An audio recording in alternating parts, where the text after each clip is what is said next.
बहुत समय पहले सम्मन का एक गरीब परिवार रहा करता था। सम्मन की पत्नी का नाम नेकी था। उनका एक सेऊ नाम का बड़ा ही प्यारा पुत्र भी था। वे सभी बहुत गरीब थे। वे कबीर साहिब के तत्व ज्ञान से परिचित थे और उनके द्वारा बताई गई भक्ति को मन लगाकर किया करते थे।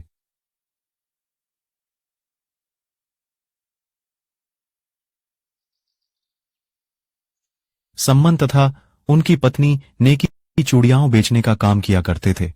गरीब होने के कारण पूरा नगर उनका मजाक उड़ाता था, लेकिन उनमें कबीर साहिब का तत्व ज्ञान ऐसा समाया पड़ा था, वह किसी का भी बुरा नहीं मानते थे और अपनी भक्ति को सुचारू रूप से किया करते थे। वे घर घर जाकर धनी व्यक्तियों की स्त्रियों और बेटियों को चूड़ियां पहनाते थे, लेकिन इतना करने के बाद भी उन्हें बहुत कम धन की प्राप्ति होती थी, जिसकी वजह से कई बार तो उन्हें भूखा भी सोना पड़ता था। सम्मन तथा नेकी जिस भी घर में चूड़ियां पहनाने जाते, उस घर में व्यक्तियों को कबीर साहिब का सत्य ज्ञान समझाते और उनकी कथाओं को सुनाते थे। वे व्यक्तियों को बताते कि कबीर साहिब की शरण में बड़े बड़े राजा महाराजा आए हुए हैं, जिनमें दिल्ली के बादशाह सिकंदर लोधी, काशी नरेश, वीरदेव सिंह बघेल जैसे राजा शामिल हैं। लेकिन उस गांव में कोई भी गुरुओं पर विश्वास नहीं करते थे। वे उनसे कहते थे कि यदि आपके गुरुजी इतने ही सक्षम हैं, तो वे आपकी गरीबी दूर क्यों नहीं करते। लोगों के ऐसा कहने से वे निरुत्तर हो जाते थे, क्योंकि ये बात तो सच थी। लोगों के ऐसा कहने पर भी उनका अपने गुरुजी की प्रति विश्वास नहीं डगमगाता था। उधर सेऊ भी अपने मित्रों को अपने गुरुजी के बारे में बताता था। हमारे गुरुजी तो स्वयं पूर्ण परमात्मा आए हुए हैं, उनके तो बड़े बड़े राजा शिष्य हैं। अरे सेऊ, आपके गुरुजी तो लालची हैं, वो तो धनी लोगों के घर ही आते हैं। यदि वो इतने ही दयालु हैं, तो वो आपके घर क्यों नहीं आते। सेऊ उन्हें समझाता कि उनके गुरुजी लालची नहीं हैं, लेकिन सेऊ के लाख समझाने पर भी वे सेऊ की बातें नहीं मानते, क्योंकि पूरा गांव ही गुरुओं को पाखंडी मानते थे। माँ, गुरुजी हमारे घर कब आएंगे? मुझे बताएं, बाहर सभी भाई मेरा मजाक उड़ा रहे हैं। बेटा सेऊ, गुरुजी तो स्वयं पूर्ण परमात्मा है, वो सदैव हमारे साथ ही तो रहते हैं। गांव वाले अभी नादान हैं। वो सब तो ठीक है माँ, लेकिन एक बार गुरुजी हमारे घर आ जाएं, तो मैं भी उन्हें बताऊंगा हमारे गुरुजी लालची नहीं हैं। बेटा उनके तो लाखों शिष्य हैं, वो किस किस के घर जाएं, वो तो हमारे साथ ही रहते हैं। माँ, सभी हमारे गुरुजी का मजाक उड़ाते रहते हैं, कोई भी समझने को तैयार ही नहीं है।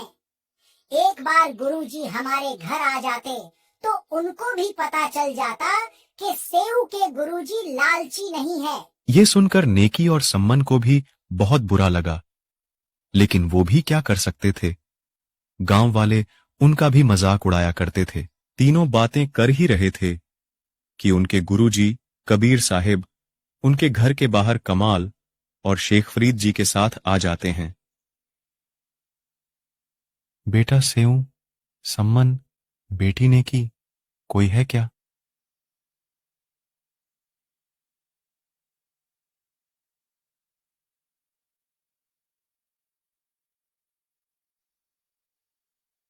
अरे अरे देखना, तो लगता है गुरुजी आए हैं।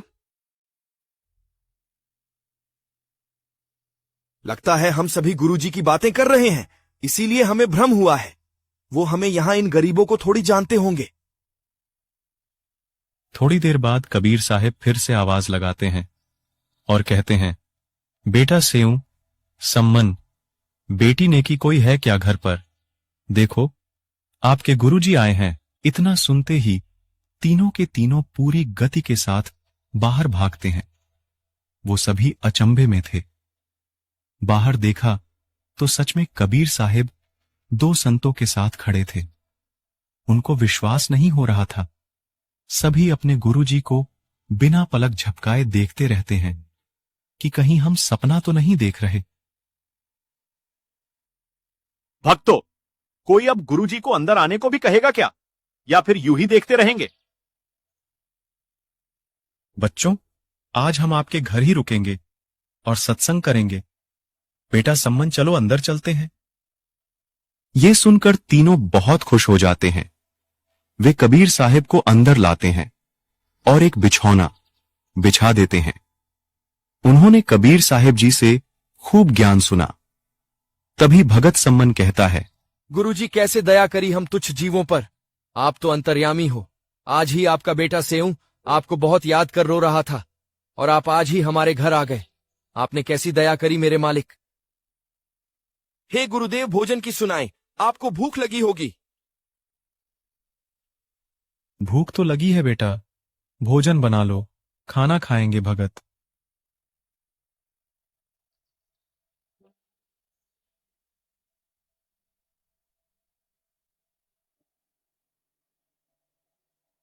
सम्मन नेकी के पास गया और कहा, भोजन बना लो, गुरुजी को भूख लगी है। भगत जी, खाना कैसे बनाए? घर में तो आधा सेर आटा भी नहीं है। लाओ अपनी चुनरी को दो, मैं इसे गिरवी रख के आटा लेकर आता हूँ। मैंने पहले ही इसे बेचकर देख लिया, लेकिन ये पुरानी और फटी हुई है। कोई भी इसे लेने को तैयार नहीं है जी। मैं कितना नीच हूँ। आज ही गुरुजी मेरे घर आए हैं और मैं उन्हें भोजन भी नहीं करा सकता। ऐसा करते हैं, रात को चोरी करके आटा ले आएंगे। कोई भी आटा उधार भी नहीं दे रहा है। माँ, आप ये क्या कह रहे हो? चोरी करने से अच्छा तो हम भूखे ही रह लेंगे। बेटा, हम तो भूखे ही रहेंगे। हम गुरुजी को भोजन कराने के लिए चोरी करेंगे। हमें इस नगर को भी तो बचाना है, वरना सभी को एक साधु के भूखे जाने देने का पाप लग जाएगा। और वैसे भी धनवान के घर से की गई चोरी को यादि दान कर दे तो उसका पाप नहीं लगता बेटा। सम्मन कबीर साहिब के पास जाता है। गुरुजी, एक समय का ही भोजन है, माफी चाहते हैं। हम आपको सुबह भोजन करा देंगे। ठीक है बेटा, वैसे भी अभी भूख खत्म सी हो गई है और रात्रि भी हो चुकी है। सो जाते हैं। कबीर साहिब सो जाते हैं। वही सम्मन नेकी और सेऊ रात भर जागे रहते हैं। सेऊ और सम्मन रात को नगर में चोरी करने के लिए निकल जाते हैं। दोनों एक सेठ की दुकान के पास पहुंच जाते हैं। दोनों मिलकर उस कच्ची बनी हुई दीवार को तोड़कर उसमें एक खड्डा कर देते हैं ताकि वे वहां से दुकान के अंदर जा सके। बेटा सेऊ, मैं अंदर जाता हूँ। यदि कोई बाहर आए तो आप मुझे बता देना। नहीं पिताजी, अंदर मैं जाता हूँ, आप बाहर खड़े रहना। नहीं नहीं, मेरे बच्चे, यदि आपको कुछ हो गया तो मेरा क्या होगा? आप बाहर रहे बेटा। पिताजी, मैं छोटा हूँ। यदि मुझे किसी ने पकड़ लिया तो बालक समझकर छोड़ देंगे, लेकिन यदि आपको पकड़ा तो राजा से कहकर कड़ी सजा दिला देंगे। इसीलिए मुझे अंदर जाने दे। सेऊ सेठ की दुकान में घुस जाता है और अंदाजे से 3 शेर आटा अपनी पोटली में डालकर वहां से जाने लगता है। दुर्भाग्य से बेचारे सेऊ का पैर सेठ की ताकड़ी पर लग जाता है, जिसकी आवाज से सेठ जग उठता है। सेऊ कैसे कैसे करके पोटली को बाहर फेंक देता है। पिताजी, मुझे सेठ ने पकड़ लिया है। आप मेरी चिंता ना करें, ये पोटली को घर ले जाए। इसमें एक समय के भोजन तक का आटा है। अरे अरे, तुम तो सम्मन के लड़के हो। तुम चोरी कब से करने लगे?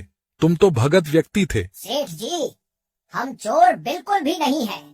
वो क्या है ना, आज हमारे घर आटा खत्म हो गया है और मेरे गुरुजी हमारे घर आए हुए हैं। उन्हें भोजन कराने के लिए घर में आटा नहीं था।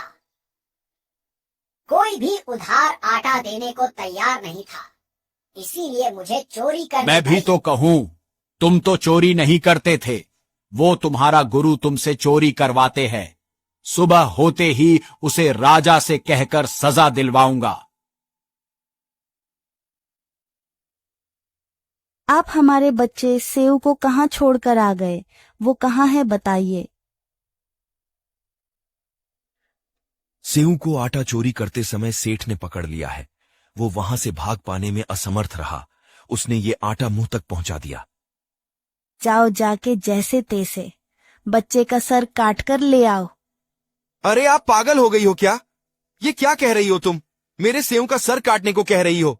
गुरुजी की इज्जत को बचाने का यही एकमात्र रास्ता है। अगर हम ऐसा नहीं करेंगे तो सुबह सेठ गुरुजी को राजा के पास ले जाकर सजा दिलवा देगा। अब जाओ और बच्चे का सर काट कर ले आओ। सम्मन सेठ की दुकान के पास जाता है और सेऊ से कहता है, बेटा सेऊ, अपना सर बाहर निकालो। मुझे आपसे एक बात करनी है बेटा। सेठ जी, मेरे पिताजी मुझसे बात करने को कह रहे हैं। मेरे हाथों की रस्सी को थोड़ा ढीला कर दो, फिर क्या पता सुबह राजा मुझे क्या सजा दे। फिर क्या पता मैं रहूं या ना रहूं। सेठ सेऊ की रस्सी को सर बाहर निकलने जितना ढीला कर देता है। पिताजी, यदि गुरुजी को बचाना है तो आप मेरी गर्दन को काट दीजिए। बेटा मैं ये कैसे करूं? मेरे हाथ आगे को नहीं बढ़ पा रहे हैं, तो एक ही तो पुत्र है मेरा। पिताजी, यदि आपने मेरी गर्दन नहीं काटी तो मैं आपका बेटा और आप मेरे पिता नहीं। इतना सुनते ही सम्मन ने उस तेज धार हथियार से सेऊ की सर और धड़ एक ही झटके में अलग अलग कर दिए। उधर सेठ ये देखता है तो सोचता है कि यह तो बहुत बुरा हुआ। अब इनके गुरुजी की जगह राजा मुझे फांसी पर लटका देगा। सेठ सेऊ के धड़ को रात को ही चुपके से किसी पुराने पखवाड़े में फेंक देता है।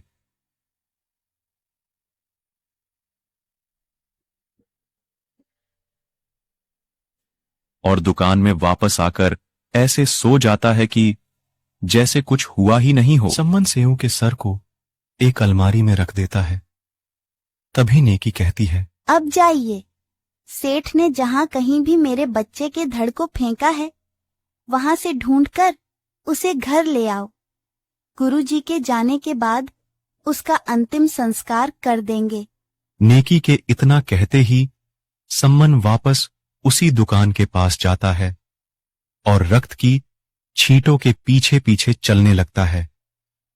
और जहां सेठ ने सम्मन के धड़ को फेंका था वहां से उसे घर लाकर एक पुराने से कपड़े से ढक देता है। सुबह होते ही नेकी खाना बनाने लगती है। तभी सम्मन कहता है, नेकी बच्चे की कोई याद या दुख अपने मन में मत रखना, नहीं तो गुरुजी को खाना खाते समय पता चल जाएगा। नेकी ने कहा, नहीं नहीं, मैं ऐसा नहीं करूंगी, वरना गुरुजी को हम पर शक हो जाएगा। मुझे सब पता है, मैं ऐसा नहीं करूंगी। नेकी और सम्मन कबीर साहब के पास जाते हैं। दोनों भक्तों और कबीर साहब से भोजन करने को कहते हैं। तभी कबीर साहब उनसे कहते हैं कि 3 पात्रों में भोजन और कर लो, 3 आप और 3 हम साथ ही भोजन करेंगे। वो कहते हैं कि गुरुजी पहले आप कर लो, हम बाद में भोजन कर लेंगे। बेटा, आप भी तो कल से भूखे हो, 3 पात्रों में भोजन और करे साथ में भोजन करेंगे। नेकी और सम्मन 2 पात्रों में भोजन कर लेते हैं। तभी कबीर साहब कहते हैं, बेटा बेटा, एक में और कर लो। तभी वो एक पात्र और बढ़ा देते हैं और मन ही मन सोचने लगते हैं कि गुरुजी यदि सेऊ के बारे में पूछेंगे तो कह देंगी कि सेऊ तो बाहर खेलने गया हुआ है। वो ऐसा सोच ही रहे थे कि तभी कबीर साहब कहते हैं, आओ सेऊ जीम लो, ये प्रसाद प्रेम बेटा सर कटा करे चोरों के, साधुओं के नितक्षेन। कबीर साहब के इतना बोलते ही उस कपड़े में हलचल होती है और सेऊ वापस उठ खड़ा होता है और कबीर साहब के पास जाता है। सेऊ के माता पिता देखते हैं कि सेऊ के गर्दन पर कटने का निशान तक नहीं है। सभी अपने गुरुजी कबीर साहब को दंडवत प्रणाम करते हैं।